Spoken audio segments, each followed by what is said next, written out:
मैं रविंद्र सिंह राठौड़, सहआचार्य राजनीति विज्ञान, राजकीय बांगड़ पीजी महाविद्यालय पाली, बीए थर्ड ईयर के विद्यार्थी जो जवाहरलाल व्यास विश्वविद्यालय संबंध है, उनके बीए सेकेंड ईयर में प्रथम पेपर है कंपैरेटिव पॉलिटिक्स। तो आज अपन बात करेंगे तुलनात्मक राजनीति से आप क्या समझते हैं, इसकी प्रकृति एवं विशेष क्षेत्र की विवेचना कीजिए। इस प्रकार का प्रश्न परीक्षाओं में सामान्य तौर पर पूछा जाता है। तुलनात्मक राजनीति तुलनात्मक राजनीतिक संस्थाओं एवं सरकारों के विविध प्रकारों का एक तुलनात्मक अध्ययन है, जैसा कि एडवर्ड एवं फ्रीमैन ने बताया है। तुलनात्मक राजनीति अर्थ एवं परिवार। अर्थ सामान्यतः इसका अर्थ होता है सामान्यतः विदेशी सरकारों के संवैधानिक अध्ययन को तुलनात्मक राजनीति कहा जाता है, परंतु समकालीन राजनीतिक वैज्ञानिकों द्वारा राजनीतिक अध्ययन में राजनीतिक व्यवस्था, राजनीतिक संस्कृति, राजनीतिक संरचना, राजनीतिक विकास आदि नई अवधारणाओं का प्रयोग किया जाने लगा है। इस नई अवधारणाओं में भी राजनीतिक व्यवस्था को बुनियादी अवधारणा माना जाने लगा है।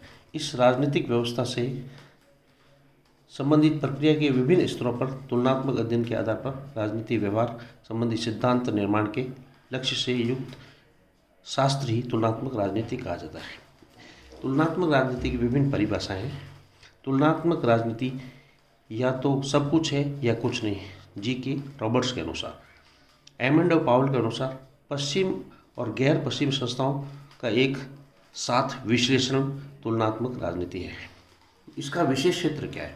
तुलनात्मक राजनीति के विशेष क्षेत्र संबंधी विभाग को जीन बोल्डेल ने दो बातों से संबंधित बताया है। पहला, तुलनात्मक राजनीति का सीमा संबंधी विवाद। दूसरा, मानकों व व्यवहारों के पारस्परिक संबंधों संबंधी विवाद। सीमा संबंधी विवाद।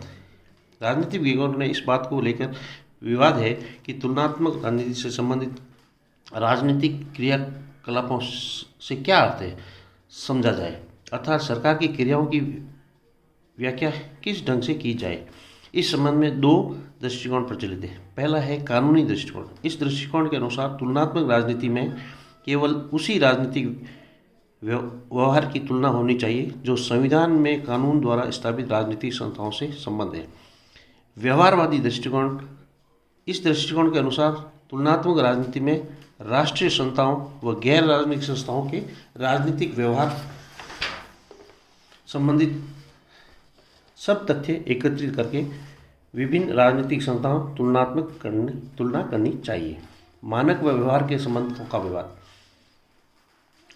मानक की अभिव्यक्ति कानून, प्रक्रियाओं व नियमों में होती है, परंतु राजनीतिक व्यवहार कई बार कानूनों के प्रतिकूल होता है और यही तुलनात्मक अध्ययन में जटिलताएं उत्पन्न करता है। यदि तुलनात्मक आचरण मानकों के अनुरूप रहे तो तुलना सरलता से होती है, परंतु सामान्यतः ऐसा होता नहीं है। अतः तुलनात्मक राजनीति में यह भी देखा जाना चाहिए कि राजनीतिक व्यवहार मानकों के अनुकूल है या प्रतिकूल। तुलनात्मक राजनीति की प्रकृति। तुलनात्मक राजनीति की प्रकृति के संबंध में दो दृष्टिकोण पाए जाते हैं। पहला है तुलनात्मक राजनीतिक लंबात्मक तुलना है। इस विचार के अनुसार तुलनात्मक राजनीति एक ही देश में स्थित विभिन्न स्तरों पर स्थापित सरकारों को उनके प्रभावित करने वाले राजनीतिक व्यवहारों का तुलनात्मक विश्लेषण एवं अध्ययन है, अर्थात राष्ट्रीय, प्रांतीय एवं स्थानीय की आपस में तुलना से है। तुलनात्मक राजनीति अंतर्राष्ट्रीय तुलना है, लॉन्जिट्यूड और लैटिट्यूड। इसी तुलना दो प्रकार से की जाती है। इसमें प्रथम, एक ही देश की विभिन्न कार्यों में विद्यमान राष्ट्रीय सरकारों की आपस में तुलना की जाती है, जबकि द्वितीय है संपूर्ण विश्व में विद्यमान राष्ट्रीय सरकारों की आपस में तुलना की। संक्षेप में हम यह कह सकते हैं कि तुलनात्मक राजनीति एक ही देश की राष्ट्रीय सरकारों का ऐतिहासिक संदर्भ व राष्ट्रीय सीमाओं के आर पार तुलनात्मक अध्ययन ही नहीं है, परंतु उसके साथ ही राजनीतिक क्रियाओं व राजनीतिक व्यवहार तथा सरकारी तंत्रों को प्रभावित करने वाली गैर शासकीय व्यवस्था का भी तुलनात्मक अध्ययन है। Thank you.